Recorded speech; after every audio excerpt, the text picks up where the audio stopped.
Ini kurikulum nomor 20 tahun 2003 keluar PP yang namanya PP nomor 19 tahun 2005. PP nomor 19 tahun 2005 itu cuma keluar 2 permen peraturan pemerintah. Yang pertama Permen 22 tentang standar isi, Permen nomor 23 tentang SKL atau standar kompetensi lulusan. Permen nomor 24 langsung keluar jalankan Permen 22, Permen 23 kata Permen nomor 24 tanpa menyinggung standar proses, standar pendidikan sampai dengan standar penilaian. Baik, sekarang kita beranalogi, bukan ini memancing emosi.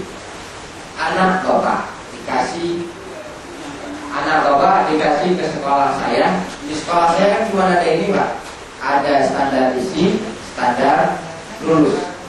Sekarang saya menganalogi anak-anak mampu membaca Al-Fatihah sampai dengan An-Nas, baru dikatakan lulus, terus dinilai. Mungkinkah itu akan melahirkan kualitas anak yang mampu memahami Al-Fatihah sampai An-Nas?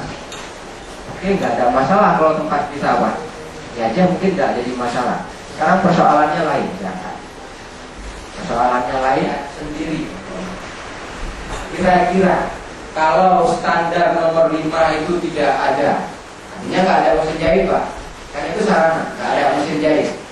Terus standar pembiayaannya nggak ada, perawatan mesin jahitnya kalau sudah ada kan harus dirawat, tidak ada. Dan standar prosesnya tidak ada, standar penilaiannya nggak ada. Kira-kira Bapak mampu nggak melahirkan, ini posisi Bapak sebagai ibu, kira-kira mampu nggak Bapak melahirkan anak yang pandai menjahit? Tidak Pak. Tidak. Nah di sini lah letak lemahnya kurikulum kita sampai dengan hari ini.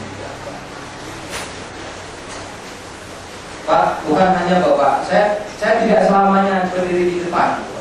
Hari ini juga saya berdiri di belakang sama seperti Bapak acaranya di SMA 1. Nah ketika saya ke Jawa juga begini Pak, saya berdirinya di belakang, orang lain bicara di depan. Nah ketika kita paham tentang ini dan kita perbuatkan, tidak ada yang mampu menjawab tentang ini Pak. Saya menanyakan hal seperti ini, saya tanyakan karena memang hari ini saya bergelut di bidang ini sehingga saya mempelajarinya. Ketika orang lain berbicara di depan, saya tentang, karena seperti Bapak yang menentang saya. Ketika terjadi pertentangan, tidak ada persoalan yang mampu menjawab persoalan ini.